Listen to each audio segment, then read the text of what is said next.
Eu me recordo de um momento muito específico. Eu acredito que isso deva estar girando em torno de 17 anos aproximadamente, onde eu já estava servindo a Deus, já estava no ministério pastoral, depois de anos no ministério itinerante, já estava há alguns anos pastoreando. E eu me lembro de um momento específico, onde uma fome muito grande começou a tomar conta do meu coração. Era um desejo incontrolável, enorme, para se experimentar mais de Deus. Eu queria romper com qualquer teto acima da minha cabeça que pudesse estar limitando meu crescimento, a minha experiência, e algo que cada um de nós sempre deve ter em mente, é que não importa o quanto a gente já cresceu, dá para ir além. A Bíblia diz que a vereda do justo é como a luz da aurora, vai brilhando mais e mais até ser dia perfeito. Como nós ainda não chegamos nesse lugar da perfeição, dá para continuar crescendo, dá para continuar avançando. Eu me lembro de um pastor da nossa equipe nessa época, toda vez que a gente encontrava ele, o Ailton, e perguntava: e aí, Ailton, tudo bem? Ele dizia: tudo bem, mas tem espaço para melhorar. Eu gostava dessa declaração, porque ele era alguém que estava dizendo: não importa quão boas as coisas estejam, elas podem melhorar. E na nossa relação com Deus, querido, não é diferente. O crescimento não é um desafio só de quem está nas primeiras fases da infância. Espiritualmente falando, todos nós temos que avançar, temos que prosseguir. O meu anseio não era apenas do crescimento, era de uma comunhão mais íntima, era de experiências mais fortes. E eu me lembro que naquele momento algo estava acontecendo não só comigo, mas com muitos dos irmãos mais próximos do nosso relacionamento. Eu me lembro que, às vezes, depois de um culto, de uma reunião de oração abençoada, onde supostamente a gente poderia concluir: já deu por hoje. Às vezes tinha um grupo entre nós que a gente já se olhava, naquela troca de olhares, todo mundo já entendia a mensagem codificada. E aí, vamos estender uma vigília ou não?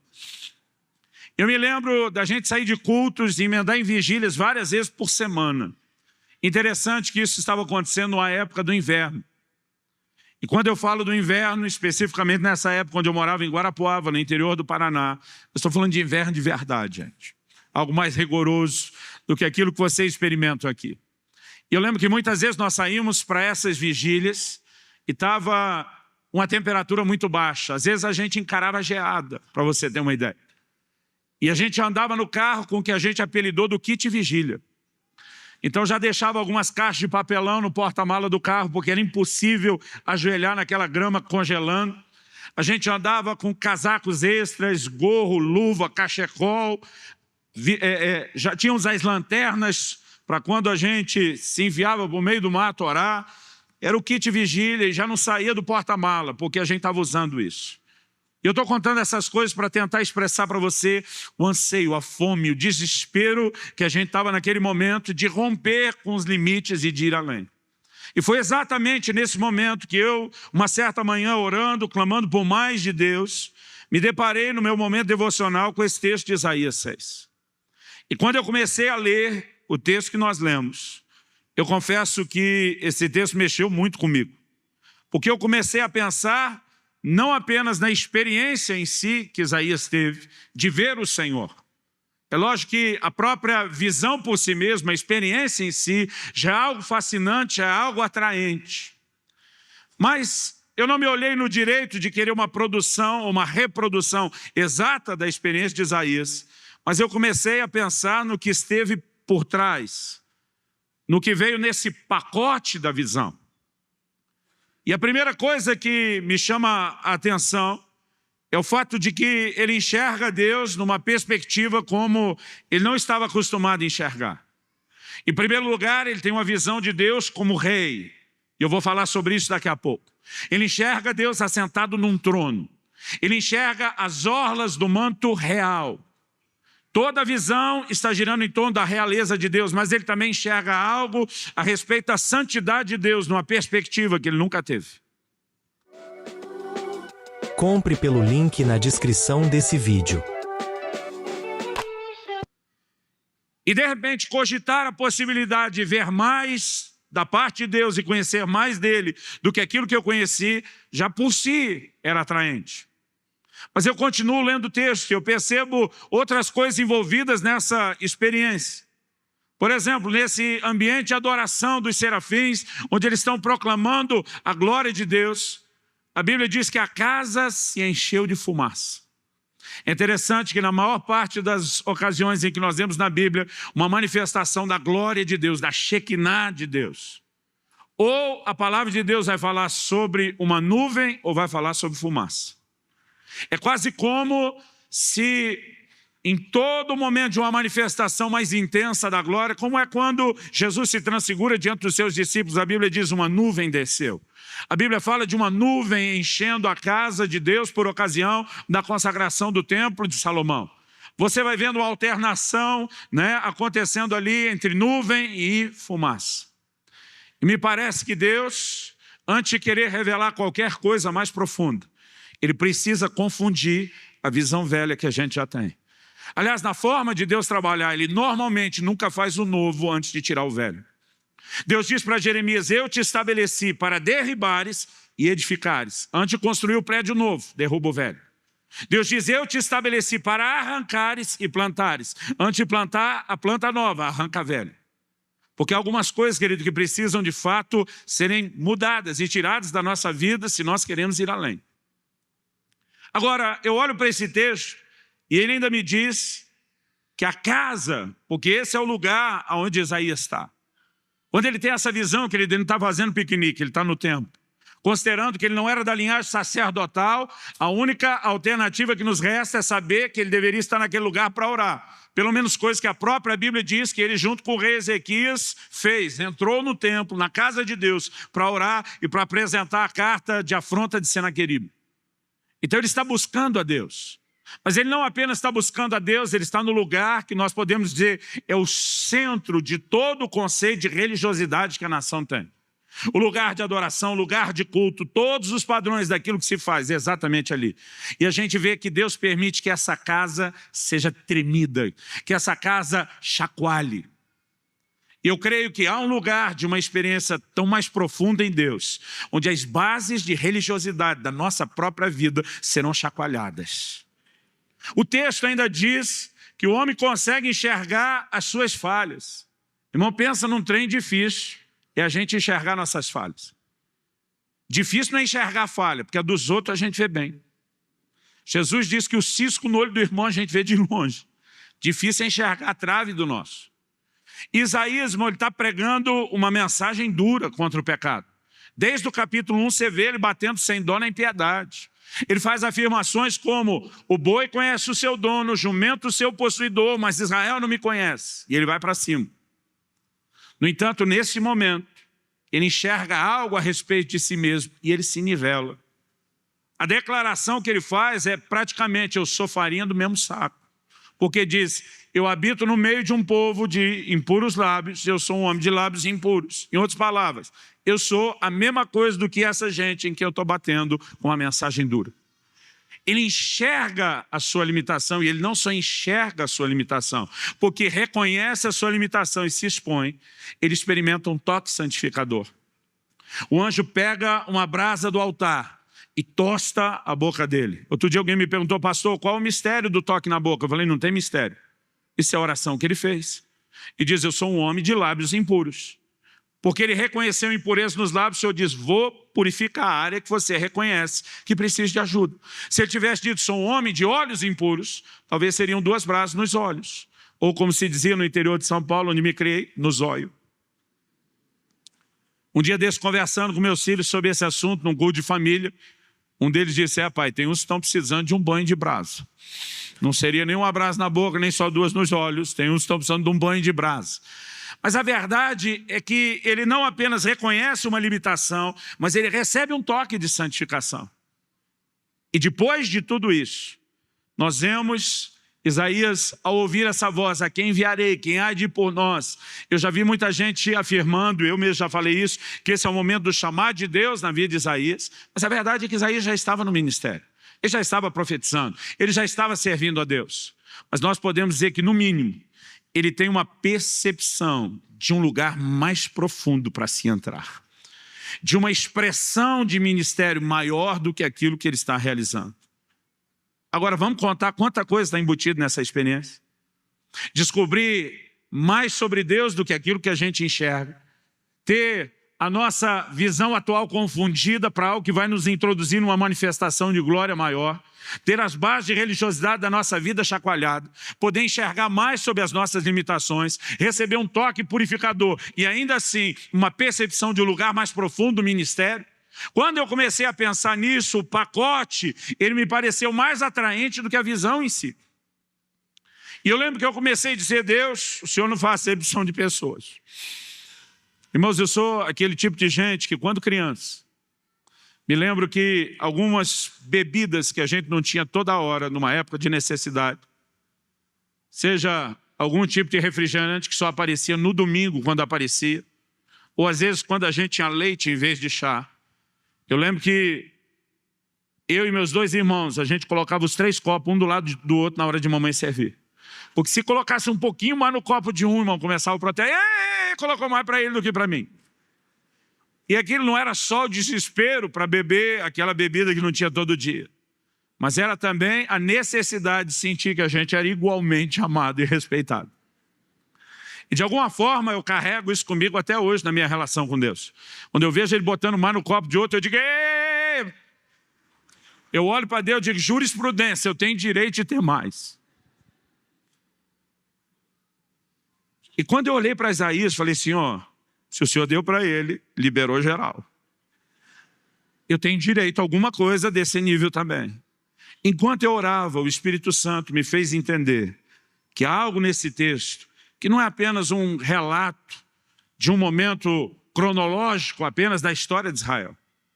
Em Romanos 15:4, a Bíblia diz: tudo quanto foi escrito para nosso ensino foi escrito. Paulo escreve em 1 Coríntios 11, diz: essas coisas lhes aconteciam e foram escritas para a advertência nossa, para exemplo nosso. E eu comecei a perceber que, na verdade, o que nós temos aqui, eu poderia chamar de uma espécie de receita para quem quer experimentar mais de Deus. E esse é o tema da minha mensagem essa noite: experimentando mais de Deus. Se você é desses inconformados, que não importa o quanto já cresceu, quer ir além, não importa o quanto já experimentou, quer provar mais, não importa o que já tem, quer avançar, então eu quero compartilhar algo que pode ser um divisor de águas na sua vida. Eu garanto, tem sido na minha. A primeira coisa que Deus me fez perceber foi que o texto começa dizendo: no ano em que morreu o rei Uzias. E eu comecei a refletir que essa afirmação, no ano em que morreu o rei Uzias, não é apenas uma referência cronológica. Porque o padrão que você encontra em todo o Velho Testamento, na hora de dar uma referência cronológica, era dizer: no ano tal, do reinado de fulano de tal. E no ano em que Uzias morreu, ele já não está mais governando, como nós vamos ver daqui a pouco. Quem estava governando era Jotão, seu filho. O padrão de uma referência cronológica seria dizer: no ano tal do reinado de Jotão. Mas a afirmação é no ano em que morreu o rei Uzias, porque aqui nós não temos só uma menção cronológica, nós temos uma informação importante. Porque esse texto está falando de uma substituição. No ano em que morreu o rei Uzias, o rei natural, o rei da carne, os meus olhos viram o rei, o Senhor dos exércitos. O que esse texto está apresentando é uma troca, é uma substituição. Um rei dando lugar à entrada de outro rei. E esse outro rei só entra no cenário quando o primeiro cai fora. E nós precisamos entender, querido, quem era Uzias para o próprio Isaías. Porque para a maioria de nós, quando a gente lê o texto, às vezes a palavra rei Uzias não significa absolutamente nada. Mas eu quero tentar te ajudar a entender a figura de Uzias. E antes de entender a figura de Uzias, nós precisamos entender o impacto que a pessoa de Uzias, o seu reinado e até mesmo a sua morte teve naquela época. É interessante a gente fazer uma observação. Isaías 1:1, logo no comecinho, ele fala que ele profetizou durante o reinado de 4 reis: Uzias, Jotão, Acás e Ezequias. Quando você pega o tanto que esses reis reinaram, só existe uma única forma da conta bater Isaías ter profetizado durante o reinado de 4 reis. É que no finzinho do reinado de Uzias, ele é ainda muito novo, quando ele descreve essa experiência, e ele entra já muito velho no início do reinado de Ezequias. Então o que ele pega cheio é Jotão e Acás, o reinado todo. Isso coloca Isaías como um jovem durante essa visão. Isso põe ele não só na posição de alguém que é mais facilmente impressionável, mas o coloca como parte de uma geração que admirava e apreciava a figura de Uzias como um verdadeiro herói. Nós vamos ler um texto e eu quero te mostrar que depois de Davi, talvez não houve nenhum general de guerra, nenhum conquistador em Judá. Depois de Davi, talvez ninguém se compare a Uzias. Uzias se tornou um verdadeiro herói nacional. Ele pega uma nação quebrada e a levanta e a torna uma das potências dos seus dias. Nem mesmo Israel, o reino do norte, com as suas 10 tribos, pôde fazer frente a Judá. Ele domina os reinos e os povos à volta. Ele investe e levanta a economia do povo e não faz a nação só uma potência militar. Uzias, quando morreu, que ele deve ter sido muito chorado. Recentemente, há um tempo atrás, nós vimos com a morte de Chaves o quanto a gente na Venezuela chorou por ele. Embora a gente não consiga entender o quão heróica essa figura eles achavam que era, para eles eram. E eu não quero discutir isso. Eu fico imaginando, querido, a proporção do choro e o lamento da perda de Uzias, quando você entende o lugar que ele tem. Aliás, volta comigo e abre aí, por favor, por gentileza, a sua Bíblia. No primeiro livro de Crônicas, no capítulo 26, perdão, segundo livro de Crônicas, no capítulo 26, e nós vamos ler a partir do versículo 3 para entender quem é Uzias antes de fazermos a nossa aplicação. O texto diz: Uzias tinha 16 anos quando começou a reinar, e 52 anos reinou em Jerusalém. Era o nome da sua mãe Jecolias de Jerusalém. Ele fez o que era reto perante o Senhor, segundo tudo que fizera Amazias seu pai. Propôs-se a buscar a Deus nos dias de Zacarias, que era sábio nas visões de Deus. E nos dias em que buscou o Senhor, Deus o fez prosperar. A NVI diz: enquanto buscou o Senhor, Deus o fez prosperar. Será que você pode repetir isso comigo? Diga: enquanto buscou o Senhor, Deus o fez prosperar. Então o texto continua, versículo 6. Saiu e guerreou contra os filisteus e quebrou o muro de Gate, o de Jabne, o de Asdod, e edificou cidades no território de Asdod entre os filisteus. Deus o ajudou contra os filisteus e contra os arábios que habitavam em Gur-Baal e contra os meunitas. Os amonitas deram presentes a Uzias, cujo renome se espalhara até a entrada do Egito, porque tinha se tornado em extremo forte.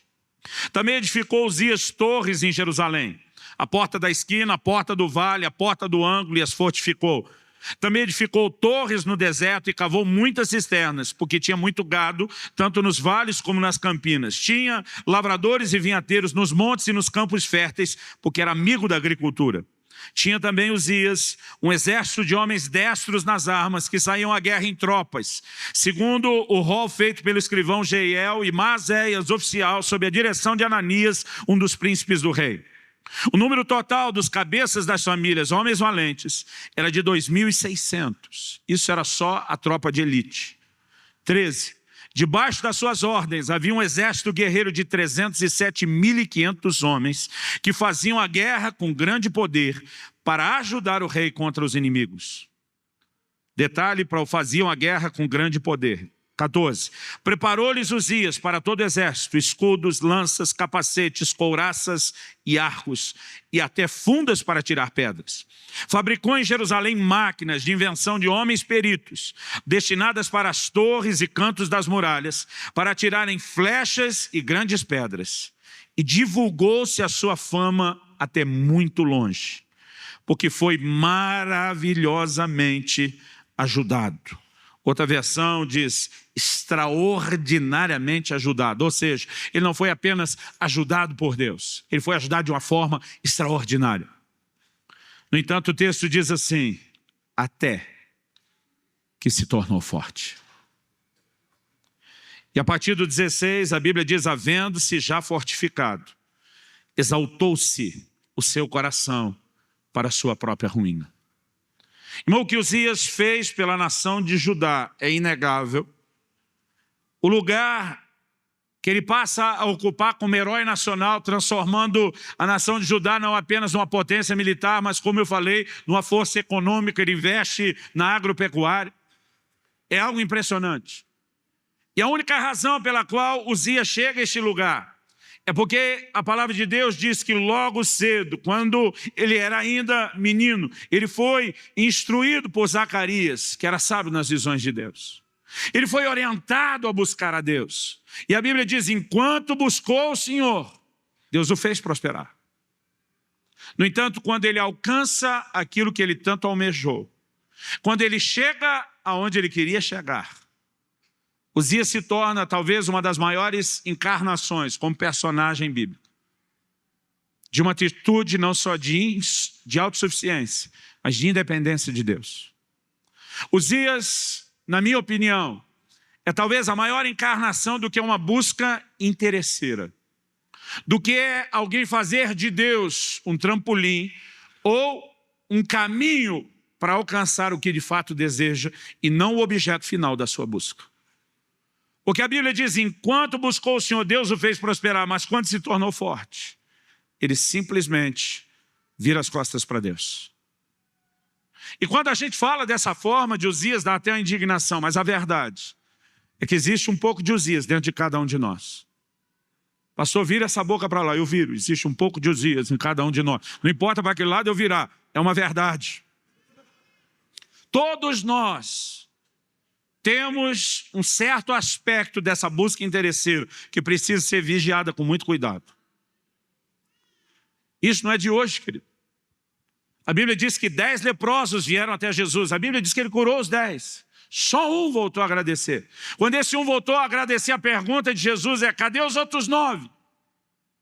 E Jesus não pergunta para isso olhando para ele, achando que ele é líder ou que ele é o representante do sindicato. Ele não está cobrando do homem, mas ele está desabafando, ele está colocando para fora uma indignação. Se eu fiz algo por todo mundo, por que é que ninguém voltou para me continuar buscando? Mas ele estava mostrando que a maioria das pessoas não queria apenas aquilo que ele tinha para oferecer.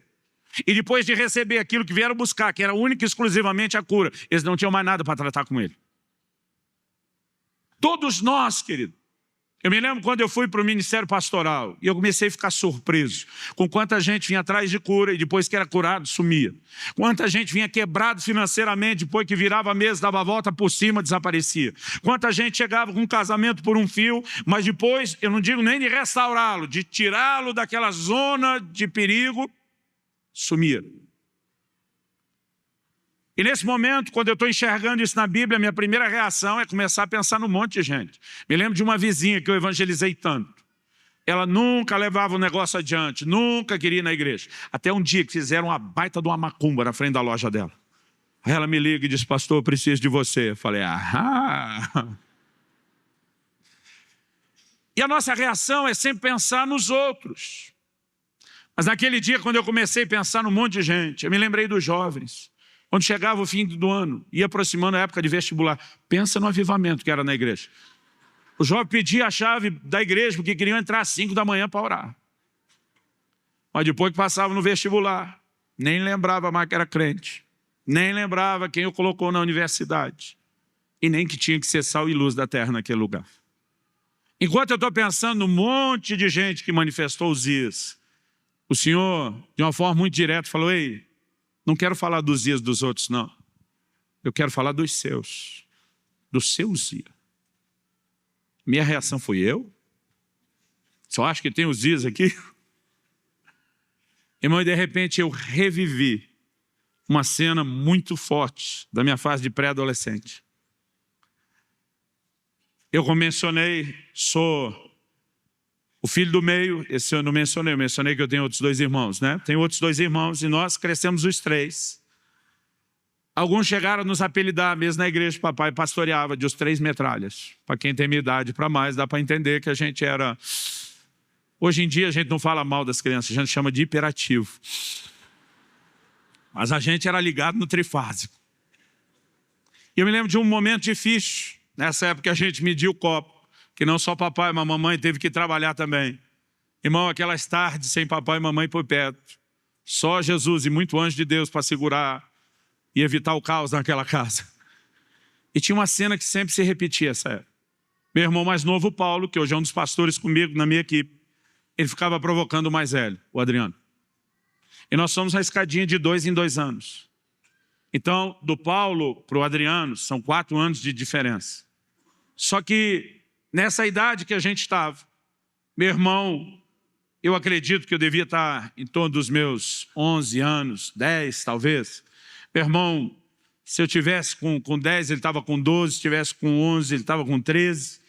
Então, o Paulo, que estava ali naquela faixa do 8, 9, era uma criança muito miudinha, ele sempre foi, né, mais miúdo do que a gente. E, no entanto, o meu irmão mais velho foi daqueles que entrou já na adolescência e juventude muito precoce. Então, ele cresceu, desenvolveu rápido, estava, né, quase com um corpo de adulto. E o menor ficava irritando ele até tirar ele do sério. Quando tirava ele do sério, ele perdia o controle. Ele batia sem dó nem piedade. Aí eu ficava com dó do pequeno, achando que ia morrer de tanto apanhar, e entrava no meio para apanhar junto. E eu ficava com raiva, porque eu não provocava, eu dizia, não provoca, e para salvá-lo eu entrava para apanhar junto. E teve um dia que ele estava provocando meu irmão. Eu falei, para, que a hora que você tirar ele do sério, ele vai vir para cima de você. E hoje eu não apanho no seu lugar. Mas ele não me ouviu, continuou provocando. E daqui a pouco meu irmão perdeu a paciência, foi para cima, ele tentou correr, mas meu irmão acuou ele num canto de uma sala. E eu pensei, sem ter ponto de correr, vai matar o menino. Mas eu não queria mais apanhar junto. Era uma tarde quente, calor que só. A gente estava, a maioria só de shorts, bermuda. Eu lembro que eu vim e dei um tapa nas costas do meu irmão. A daquele deixar as mãos, os dedos de lembrança. Tá! No que eu bati, irmão, bati e corri, porque eu não queria mais apanhar. O que eu queria era distrair meu irmão mais velho para ver se o mais novo corria e salvava ele. Irmão, a distração deu certo. Que aí meu irmão mirou em mim e disse, eu vou te matar. Eu vou te arrebentar. E eu saí correndo, ele saiu correndo atrás de mim.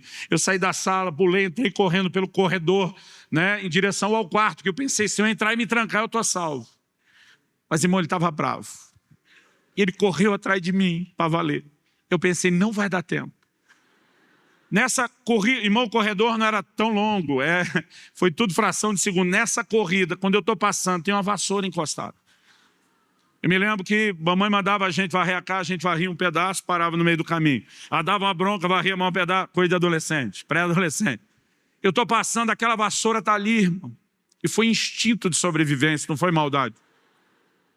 Correndo do jeito que eu vim, eu passei a mão naquela vassoura e até hoje não sei como eu consegui isso naquele corredor pequeno. Porque correndo eu passei a mão nela, virei e joguei. Irmão, eu não consigo entender como tudo deu tão certo, porque ela foi que nem um arremesso desse de dardo, ela foi retinha. E meu irmão que vinha correndo atrás, ela pegou a ponta bem no pescoço dele. Eu só lembro dos pés dele levantando e ele caindo. E eu não sei o que eu fiz, mas empurrei o gogó dele para dentro com aquela vassourada. E ele começa a se debater, ele não está conseguindo respirar. Eu no início estou assustado com a cena, quero acudir, estou com medo dele me enganar e querer me pegar. Entrei pela porta do banheiro no meio do corredor, que era o lugar mais perto, tranquei por precaução. Aí dobrei meus joelhos. E desesperado, achando que meu irmão ia morrer, eu comecei a orar e falei, Deus, não deixa meu irmão morrer. Eu não quero nem que ele morra, não quero nem ser o culpado do assassino, não deixa ele morrer, não deixa ele morrer. Aí eu falei para Deus, eu prometo para você que se o Senhor não deixar ele morrer, nunca mais a gente briga. Irmão, nem deu tempo de eu falar amém. Um chute na porta que me fez ter certeza que meu irmão se recobrou. Até depois que papai faleceu, quando a gente já era adulto e levamos mamãe embora, aquela porta ainda estava arrebentada naquele lugar. Bah, quando eu vi que ele estava vivo, irmão, nem terminei a oração. Eu já levantei, chutei do lado de cá, falei, pega eu! Mas pensa numa história de menino esquecida, apagada na minha mente. Quando eu falei para Deus, nem os dias tem, esse negócio voltou todo. Eu pensei, mas eu era criança. O Senhor não vai levar esse encontro porque eu era criança. Irmão, quanto mais a gente se desculpa com Deus, pior fica. Ele diz, então vamos falar da sua fase adulta. Ele diz, antes de entrar no ministério, você gastava horas trancado no seu quarto em oração todos os dias. E agora que o seu ministério ganhou uma dimensão, você já não frequenta tanto esse lugar. Por quê? Falei, agora eu estou trabalhando muito para o senhor, não tenho tempo. Ele disse, não. É porque quando você não tinha ministério e queria muito, você estava disposto a pagar o preço de chegar onde você está.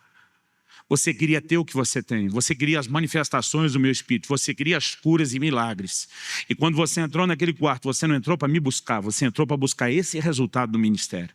E agora que você alcançou o que você quer, você não tem mais interesse de estar comigo. Irmão, nessa hora não tinha mais o que falar. Eu não tinha do que me defender. E meu conselho para que as coisas não fiquem pior para você: não se defenda muito essa noite. Porque o Espírito Santo talvez vai te fazer enxergar um pouco dos seus dias. Talvez ele te faça lembrar de algumas histórias como a minha. Talvez ele te convença de algo. Mas a verdade, querido, que ainda há um tanto de Uzias em todos nós. Mas a boa notícia é que os dias não tem que permanecer para sempre. Esse miserável pode morrer. E vai morrer nas nossas vidas, em nome de Jesus. Deus começou a me fazer entender e perceber essa verdade. E é em cima disso que nós vamos orar. De que nós deveríamos ter uma atitude, querido, de não apenas buscar a Deus por causa daquilo que Ele faz, mas principalmente por causa de quem Ele é. Eu vejo uma diferença enorme entre a geração de Eli e a geração de Davi. A geração de Eli é a geração que perdeu a arca. A geração de Davi é a que recuperou a arca. A arca simbolizava, querido, a presença de Deus. Quando o Senhor dá orientações a Moisés em Êxodo 25 sobre como fazer o propiciatório, a tampa da arca, ele diz, ali virei a ti e falarei contigo. Números 11 diz, quando eles levantavam o acampamento, começava pela arca. Moisés dizia, levanta-te, Senhor, e sejam dispersos diante de ti os teus inimigos. Quando eles estabeleciam o acampamento, ele dizia, volta, Senhor, e encontra repouso entre os milhares de Israel. Eles olhavam para a arca e reconheciam que aquilo representava a presença do próprio Deus no meio deles. Então nós temos uma geração que perdeu a presença. E nós temos outra geração que recuperou a presença. Nós precisamos entender a geração que perdeu, por que perdeu. E a que recuperou, qual é o coração que tinha. Quando a gente olha para a geração de Eli, talvez até aquele momento da história de Israel seja o ápice da apostasia. A coisa depois conseguiu ficar pior. Mas até aquele momento é o ápice da apostasia. A tenda está praticamente abandonada em Siló. Os filhos de Eli se prostituindo à porta do templo, roubando a oferta. Muita gente já não está indo cultuar a Deus, mas de repente eles saem em batalha contra o inimigo. E quando eles saem em batalha, em guerra contra o inimigo, na verdade eles perdem a primeira batalha. E quando perde, bate o desespero. Alguém diz, vamos trazer a arca. Não porque houvesse qualquer respeito à presença de Deus. Não porque houvesse nenhum anseio por recebê-lo com adoração, com aclamações, com nada disso. Mas porque eles olham para a arca como se fosse uma espécie de amuleto. Um resolve tudo, um talismã. Se a gente trouxer a arca, nós vamos ganhar a batalha. E depois que a gente ganhar a batalha, a gente devolve a arca e esquece dela. Porque essa era a atitude. E quem trata Deus, querido, apenas como se fosse um amuleto, um resolve tudo, sem o interesse naquilo que Ele é, vai acabar perdendo a presença dEle, como aquela geração perdeu. Compre pelo link na descrição desse vídeo. Quando você olha para a geração de Davi, irmão, é a maior geração em termos de conquista até então. O que nem Josué durante os seus dias conseguiu, que foi a totalidade da terra prometida. Davi, querido, conseguiu. A Bíblia diz que quando Salomão levanta para reinar, havia paz, não tem mais com quem guerrear, todos os inimigos estavam sujeitos. Agora, o que tem de diferente na geração de Davi, que entra num nível de conquista que ninguém alcançou? Um dos primeiros atos reais de Davi, quando ele é estabelecido no trono, ele diz, nós vamos buscar a arca. Nós queremos essa presença de volta. Irmão, a Bíblia diz, cada 6 passos ele parava um sacrifício. Mical fica louca com a festa que ele está fazendo. Mical olha para ele e diz, você se despiu diante do povo, se expôs como se fosse um vadio qualquer. Ela vai para cima dele dizendo, você é rei, você tem que se comportar como tal. A atitude de Davi impressionante. Ele só falta dizer para Mical, você está louca, o rei é ele. É ele. É diante dele que eu vou celebrar, porque o coração de Davi, querido, o tempo todo está focado numa coisa. Quando ele traz a arca, ele levanta um tabernáculo, uma tenda. Ele coloca a arca no meio, não é Siló com todo o restante do tabernáculo. Ele levanta uma arca na cidade de Davi, põe a arca no meio, e ele introduz pela primeira vez na história, o que ainda não existia, o louvor e a adoração dentro do cenário da casa de Deus. Ele levanta os levitas para se revezarem em turnos, 24 horas por dia, 7 dias por semana. Ninguém estava ali, querido, para pedir para resolver problema nenhum. Ele estava ali para declarar: o Senhor é bom, a sua bondade dura para sempre. Todo o foco da busca de Davi não é o que Deus pode fazer, é quem ele é. No Salmo 27:4, Davi diz: uma coisa pedi ao Senhor e a buscarei, que eu possa habitar no seu santuário. E ele diz: e contemplar a sua formosura. E diz: Deus, eu estou aqui por causa de você, eu quero te conhecer melhor. O versículo termina dizendo: e inquirir no seu santo templo. Essa palavra inquirir significa investigar. Ele estava dizendo: eu quero estudar Deus, eu quero não só te admirar, eu quero te conhecer melhor. O foco da busca, querido, de Davi e a sua geração não era buscar a Deus apenas pelo que ele faz, mas principalmente pelo que ele é. Quem busca a Deus só pelo que ele faz, acaba perdendo o que ele é. Quem busca a Deus pelo que ele é, inevitavelmente também terá o que ele faz. Foi a geração que conquistou a plenitude da sua herança. Agora, sabe qual é o nosso problema? A gente age sem levar em conta esses princípios. Quando Deus se aborreceu com o pecado da nação de Israel, ele disse para Moisés: eu não vou mais subir no meio de vocês. Deus disse para Moisés: vou mandar um anjo, ele vai resolver os problemas, ele vai abater o inimigo, ele vai solucionar o que vocês precisam, mas eu mesmo não vou. Irmão, para a maioria dos crentes, o negócio teria sido fechado na primeira proposta. A maioria dos crentes diria: bom, sua presença não vai, mas o senhor vai resolver o problema? Combinado. O que a gente quer é que resolva o problema. Moisés disse para Deus: se o Senhor não vai conosco, não nos faça subir deste lugar. Ele está dizendo: o meu interesse não é na presença de um Deus que apenas resolve problemas. Não importa se outro resolve problema. Se nós não teremos quem você é, nós não arredamos o pé, nós não vamos a lugar nenhum. No entanto, a forma como muita gente está ministrando, irmão, eu sou um pregador de fé, não me entenda mal. Eu creio num Deus de intervenções, eu creio num Deus de milagres, e eu creio que a nossa vida tem que ser marcada pelo sobrenatural. Agora, o que eu não creio é tratar Deus como se ele fosse um objeto, um amuleto. Porque a atitude de Moisés, querido, é o oposto, se você pensar, da atitude de Jacó.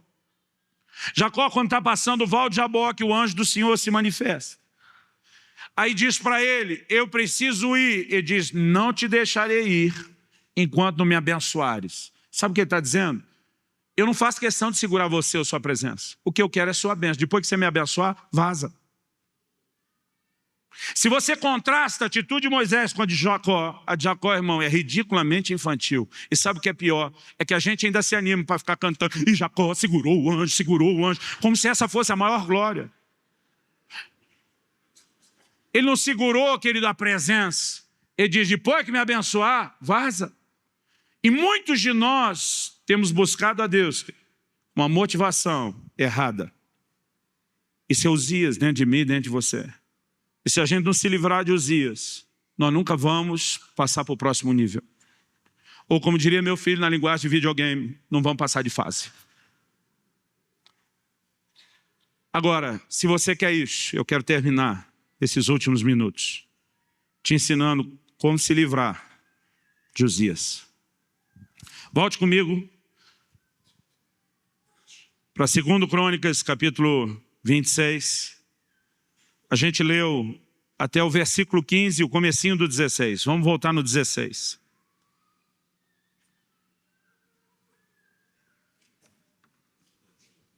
Mas havendo-se já fortificado, está falando de Uzias, exaltou-se o seu coração para a sua própria ruína e cometeu transgressões contra o Senhor seu Deus, porque entrou no templo do Senhor para queimar incenso no altar do incenso.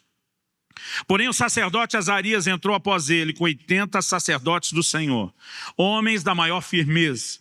Outra versão diz homens valentes, homens corajosos. E resistiram ao rei Uzias. E lhe disseram: a ti, Uzias, não compete queimar incenso perante o Senhor, mas aos sacerdotes, filhos de Arão, que são consagrados para isso. Sai do santuário, porque transgrediste. Nem será isso para a honra tua da parte do Senhor Deus. Deixa eu fazer uma pausa. A Bíblia não fala de Uzias cometendo nenhum pecado que aos nossos olhos parece ser tão terrível. O que a Bíblia descreve é que ele se meteu na oferta de incenso. E a oferta de incenso tem uma tipologia muito clara. No Salmo 141, 2, nós temos uma sinalização quando ele diz: suba a ti a minha oração como incenso. E no livro do Apocalipse a Bíblia diz: porque o incenso são as orações dos santos. Pensa num lugar onde Uzias gosta de entrar para assumir o controle. É a nossa vida de oração. E o problema de muito crente, que ele deve tratar a vida de oração como se ela fosse apenas uma forma da gente conseguir de Deus tudo que a gente quer. Eu gosto de dizer que oração não é só o meio através do qual você consegue de Deus o que você quer. Oração também deveria ser o meio através do qual Deus consegue de você o que Ele quer. É isso que nós vemos em Jesus no Getsemane: seja feita não a minha, mas a sua vontade. Oração deveria ser um lugar e um ambiente de rendição, de entrega, onde a gente não luta só pelo que Ele quer, mas pelo que a gente quer, mas a gente se entrega ao que Ele quer. Quem está entendendo, diga amém.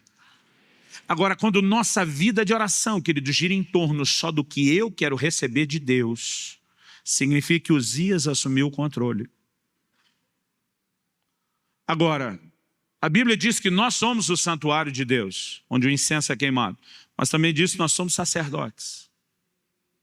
Ou seja, nós somos responsáveis pelo cuidado, pela manutenção e pela condução de todo o culto e de tudo que acontece nesse santuário que somos nós mesmos. Quando esses sacerdotes entram, e a Bíblia diz que eles entraram em 80, e chama eles de corajosos, por quê, irmão? Porque ninguém podia contrariar o rei. O rei era a lei, ele fazia o que queria. Até eu queria ter sido rei. Fazer o que quiser, eu que mando nesse lugar. Irmão, ninguém podia contrariar o rei. E o pior, que ainda é um rei em si mesmado, cheio de si mesmo. E o rei nunca anda sozinho. O rei anda com a sua guarda pessoal. Então enfrentar o rei significa enfrentar talvez a elite do seu exército. E pensa, irmão, no exército. Então a Bíblia chama esses homens de valentes porque eles entram dispostos a morrer. Mas diz: essa bagunça vai parar, essa folia vai terminar. Você já foi longe demais. E há um momento, querido, onde eu e você, quando percebemos que Uzias tomou conta da oferta de incenso, a gente precisa ter uma atitude, um posicionamento de dizer: chega, você já foi longe demais. Você não vai controlar a minha vida de oração. Você não vai regular a minha forma de buscar Deus. Você não vai me transformar em alguém que busca Deus só de forma interesseira. E quando eles resistiram ao Senhor, vamos continuar lendo, versículo 19 diz: então Uzias se indignou, como se era de se esperar. Tinha um incensário na mão para queimar o incenso. Indignando-se ele, pois, contra os sacerdotes, a lepra lhe saiu na testa, perante os sacerdotes, na casa do Senhor, junto ao altar do incenso. Então o sumo sacerdote Azarias e todos os sacerdotes voltaram-se para ele, e eis que estava leproso na testa. E apressadamente o lançaram fora. Até ele mesmo se deu pressa em sair, visto que o Senhor o ferira. Quem feriu Uzias? Ok, nós temos uma ação conjunta. Quem resiste Uzias? A gente. Quando a gente resiste Uzias, quem fere Uzias? O Senhor. Enquanto você não resisti-lo, ele não será ferido. Mas quando você decidir resisti-lo, Deus mesmo fere esse miserável. E deixa eu dizer algo, querido. Eu gostaria de dizer, deixa eu explicar o que eu gostaria de dizer. Eu queria, mas não posso. Eu falei isso antes de terminar a frase, tem uns empolgados, dão glória a Deus antes. Então, assim, o que eu vou falar, eu gostaria que fosse possível, mas não é. Gostaria de dizer que vim aqui hoje com uma unção assassina, matadora de Uzias. E que quando a gente orar Uzias, de todo mundo vai cair morto, fulminado. Mas não é assim que Uzias morre. Uzias nunca é fulminado de uma vez. Uzias morre aos poucos. A prestação. Quando Deus o feriu, não feriu imediatamente de morte, o feriu com a lepra na testa. essa lepra vai se espalhando. O primeiro efeito é que ele foi excluído da casa de Deus, ele não tem mais acesso. Ele perde o trono, ele sai do governo. Jotão, seu filho, se você continuar lendo comigo, versículo 21, assim ficou o leproso o rei Uzias até o dia da sua morte, e morou por ser leproso numa casa separada, porque foi excluído da casa do Senhor, e Jotão, seu filho, tinha seu cargo a casa do rei, julgando o povo da terra. Ele não morreu instantaneamente, mas ele perde o trono, e ele perde o acesso à casa de Deus. O que a gente pode, querido, é resisti-lo, a ponto de, primeiro, ele não governar mais, nem dominar nossa relação com Deus. No entanto, ele foi morrendo aos poucos, a prestação. A lepra foi se espalhando, a sua situação foi complicando, até que finalmente ele morreu. E quando morreu,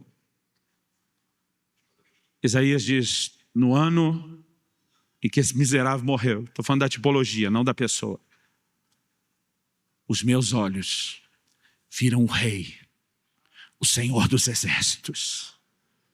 Irmão, há uma nova dimensão de descoberta de quem Deus é, do que Ele pode fazer em nós, por nós e através de nós, que nós não vamos descobrir enquanto Uzias estiver no comando. Irmão, não estou dizendo que a gente não deva pregar o Evangelho tocando a necessidade das pessoas. É só olhar para Jesus, ele fez isso. Mesmo sabendo que os 9 não voltariam, ele curou. Os apóstolos fizeram isso. E nós vamos continuar pregando o Evangelho, tocando a necessidade das pessoas, independente de qual será a resposta delas. Mas eu quero te dizer, querido, que a maior cobrança de Deus não é com quem está ouvindo o Evangelho. A gente fala muito, quem não vem pelo amor, vem pela dor. Irmão, mas quem de nós foi que veio pelo amor? Eu me converti menino, criança, a gente tinha feito nada de errado, não tive nenhum problema. Mas alguém me disse, se eu não aceitasse Jesus, eu ia para o inferno. Não foi por amor, foi por interesse. Falei, eu não quero ir para o inferno. Vou me converter. Agora, em 1 Coríntios 13, 11, e aqui eu quero fechar. Paulo diz, quando eu era menino, falava com o menino, pensava com o menino, agia com o menino. É natural esperar coisas de um menino, de quem é menino.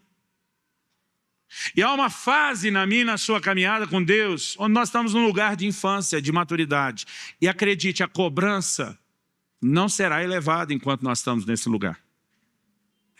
Minha filha Alissa, hoje é adolescente de 14 anos, quando ela estava lá perto dos seus 4 anos de idade. Eu me lembro de um dia, onde eu estava sentado no sofá, ela veio, subiu, sentou no meu colo, segurou na minha bochecha e dizia, pai, você é o pai mais lindo do mundo inteiro. Aí ela fazia carinho no meu cabelo, ela me beijava e dizia, você é maravilhoso, pai. Irmão, pensa numa overdose de elogio. E eu estou só esperando. Daqui a pouco ela estende a mão e diz, me dá 5. Não, me dá 2, ela queria R$2. A gente no Sul tem o hábito de querer que o dinheiro possa valer mais, a gente chama 2, 5, 10, para ver se aumenta o poder dele. Ela me dá 2. Irmão, eu sei aonde é que essa conversa vai terminar, mas ainda assim eu estou curtindo aquilo tudo. De hora que ela estende a mão e diz a 2, eu digo, toma 5. Agora, se hoje, com 14 anos, ela quisesse me tratar dessa forma, a coisa não ia ficar boa para o lado dela. Porque nenhum pai quer ser tratado como mero banco ou caixa automático. A gente quer ter o reconhecimento do nosso valor. Mas você não espera isso de quem é criança. Paulo diz, quando eu era menino, agia como menino. Se espera de um menino que ele age assim. Agora, você consegue imaginar um camarada com 18 anos de idade, já alistado no exército, gritando lá do banheiro, mãe, vem me limpar. Não cabe mais, passou essa fase. No entanto, espiritualmente, muitos de nós estamos tentando viver nesse lugar. Eu tenho um capítulo inteiro no nosso livro do Agir Invisível de Deus que chama Nas Asas da Águia. No cântico profético de Deuteronômio 32, Deus, através de Moisés, diz, eu os guiei nas asas da águia. Quando você vai estudar, querido, quem é que dá um passeio na asa da águia? É só o filhote. Quando? Quando chega a hora de crescer. É chamado o voo de adejamento. Mamãe águia vai lá, tira ele do ninho e sai dar um passeio com ele, nas alturas. E de repente, no meio do voo, essa é a única razão pela qual se sai da asa da águia. no meio do voo, ela dá uma sacolejada na asa e diz: te vira, hora de crescer. E caindo no desespero, ele tem que bater as asas e aprender a voar. Sabe o que Deus está dizendo? Durante um tempo, eu deixei você no ninho, dei uma voltinha com você, mas agora que nós vamos entrar em Canaã, está chegando a hora de crescer. Quando eles saem do Egito e estão no deserto, a Bíblia diz que Deus fez um caminho maior para que eles não vissem a guerra. Tem uma fase, querido, quando você se converte, você não sabe o que é guerra ainda. Mas vai chegar a hora que você vai descobrir o que é a guerra. Quando entra em Canaã, Deus diz: agora é hora de guerra. Quando eles estão no deserto, maná todo dia, irmão, alimento sobrenatural. Tem crente, quando converte, Deus fala com ele, até olhando a capa da Bíblia. Mas chega uma hora, irmão, parece que abre aquele negócio e não está saindo mais comida tão fácil como antes. Direção especial, coluna de nuvem durante o dia, coluna de fogo durante a noite, só seguir. Quando chega em Canaã, não tem mais coluna. Quando a gente chega em Canaã, o maná cessou, agora vocês têm que colher do fruto da terra. Porque é um momento onde as coisas mudam e Deus vai dizer: agora é hora de crescer. O que eu estou pregando hoje, querido, não é para quem está se convertendo ou para quem é recém-convertido. Deus espera de nós maturidade. E eu creio que para muitos de nós já meio que passou da hora de crescer. Você pode dizer amém? Vamos ficar em pé para parecer que está acabando.